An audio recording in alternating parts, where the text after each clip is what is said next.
હું છું શીતલબેન। આજે અમે આવ્યા છે ડુંગરી ડુંગર ફળિયામાં, જ્યાં આ દાદી રહે છે। એને ઘણી એવી તકલીફ છે, તો એમના અગાઉ પર અમે ત્યાં આવેલા હતા અને પાછા પર હમણાં અમે અહીં આવ્યા છે।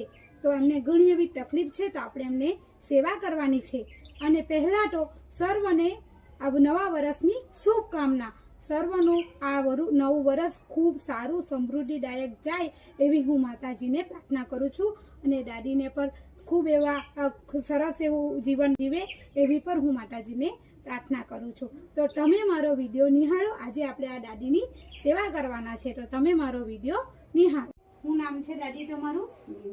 મીનાબેન। મીનાબેન છે દાદી, જેને ઘણી એવી તકલીફો છે।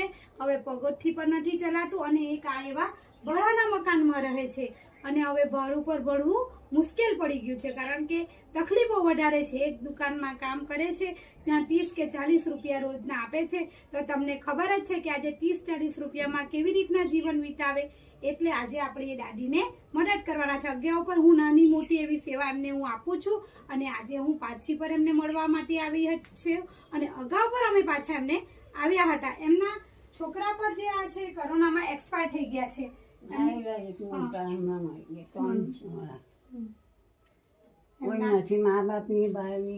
કોઈ દાદીનું કોઈ છે પણ નથી। તો આપણે એમને પૂછીએ કે દાદીને કેટલી તકલીફ છે, તો આપણે એમના સાથે મળીને વાત કરીએ।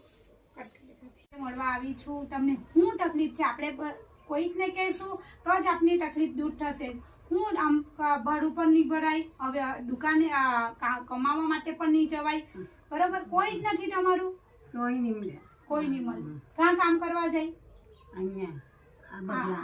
કામ કરવા જાય। ખમણ વાળી દુકાનમાં દાદી કામ કરે છે, અને 30 રૂપિયા આપે છે। 30 રૂપિયામાં શું થાય? તો આજે આપણે એમને સેવા કરવાના છે। હું એમના માટે પૂરી એવી અનાજ કીટ લાવી છું, અને એમને અગાઉ પર મેં મદદ કરી હતી, અને તમે પણ સૌ મારો વિડીયો જોઈને તમે પણ મદદ કરો એવી હું ઈચ્છા રાખું છું, કારણ કે દુનિયામાં ઘણી એવી તકલીફો છે। આજે નવા વર્ષમાં જો આપણે કોઈક એવું સારું કાર્ય કરીશું તો આવા નિરાધાર જે વ્યક્તિઓ છે તેની મદદ થઈ શકશે। ભગવાન આપણે ઘણું આપ્યું હોય તો આપણે તેમાંથી થોડું પર કોઈકને આપીશું ને તો પર આપણી મદદ થઈ શકશે, અને ભગવાન ખૂબ એવા રાજી થશે। આજે દાદીને ઘણી તકલીફ છે, તો આપણે એમને મદદ કરીએ છીએ કે એમના છોકરા પર એક્સપાયર થઈ ગયા છે, હવે કમાવા પર જવાતું નથી। કેવું ઘર છે, જો ઘરમાં આપણે એક સેકન્ડમાં બી આવા ઘરમાં રહીએ તો કેટલી તકલીફ પડે છે। નથી પંખો, એમના માટે મેં એક બેડની પણ વ્યવસ્થા કરી છે, તે ઉપર અગાઉ હું આપવા માટે એમને આવવાની છું, કારણ કે મારાથી થાય તેટલું તો હું મિત્રો કરું જ છું, પણ તમારે પણ સૌ મારા સાથે ભેગા મળીને કરવાનું છે। પણ નહીં આવે, કોઈ નહીં આવે, કઈ કાગળ દાદી પર ડોક્યુમેન્ટ બી એટલા બધા નથી કે વિધવા પેન્શન પર નથી આવતું, દાદીની ઉંમર બી એટલી થઈ ગઈ છે તે પેન્શન પર નથી આવતું।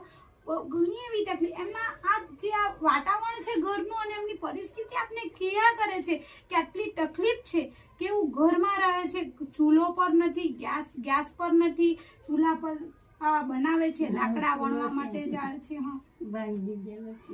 ચૂલો પર ભાંગી ગયેલો છે। તો મિત્રો ઘણી એવી તકલીફ છે લોકોને। આજે આપણે તો બહુ સારું જીવન જીવીએ છીએ, આપણાથી જે નીચેના માણસો હોય એને આપણે જોવાનું છે। જેવી રીતના દાદીને ઘણી તકલીફ છે, મેં અગાડી પર મદદ કરી છે, તમે સૌ મને જો મદદ કરશો, અને હું મારા રીતે તો કરું જ છું, તો આપણે બધા થઈને આવા નિરાધાર વ્યક્તિઓની મદદ કરવાની છે।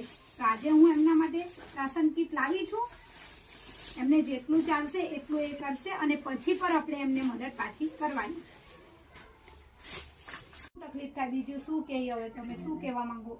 મારું કઈ છે નહીં, હવે કઈ તકલીફ બહુ છે મને। કામ ધંધા થતા નથી, ભાડું ભરાતું નથી માથી, કેવી રીતના ભાડું ભરવું, કેવી રીતના કામે જાવ, પેલા નહીં મને અશક્તિ બહુ છે, મારે કોઈ મળે નહીં, મને કોઈ મદદ કરતું એવું નથી દીકરા, કોઈ મદદ નહીં કરે। રડવાનું નહીં, રડવાનું નહીં। અને હું આવા ને પાછી આવી છું, એકવાર હમણાં બી પાછી આવી છું ને, આવી તેવી નાની મદદ હું તને કરું છું ને, તો પાછી બી તમને હું મદદ કરવા આવશે, બરોબર ને?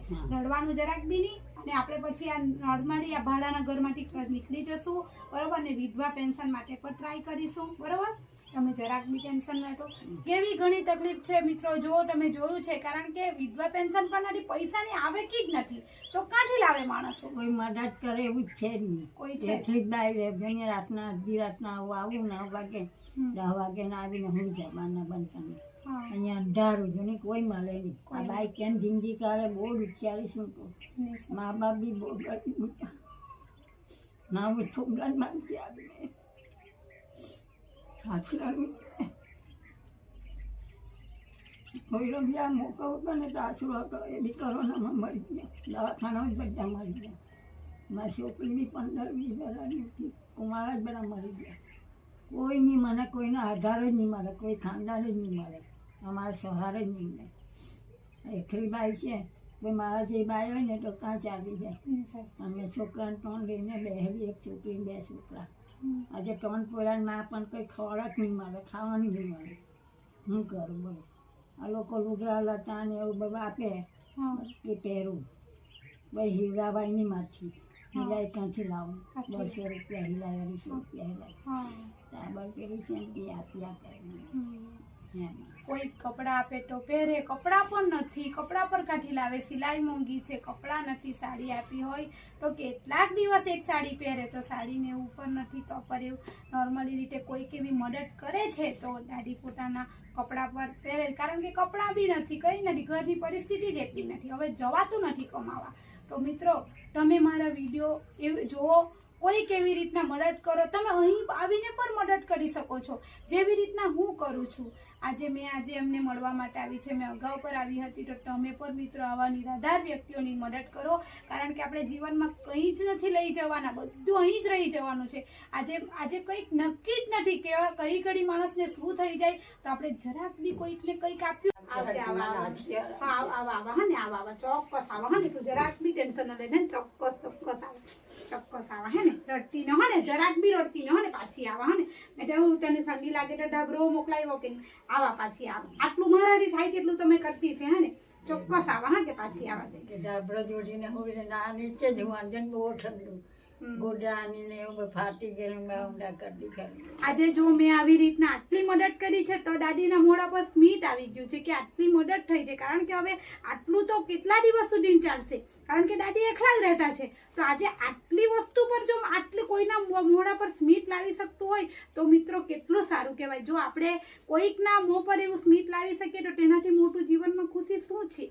તો આવી રીતના આપણે મદદ કરવાની છે મિત્રો સૌએ. જય માતાજી. હો ને, આવું પાછા આવું હો ને, ચાલો ચાલો, હા ચાલો, જય માતાજી.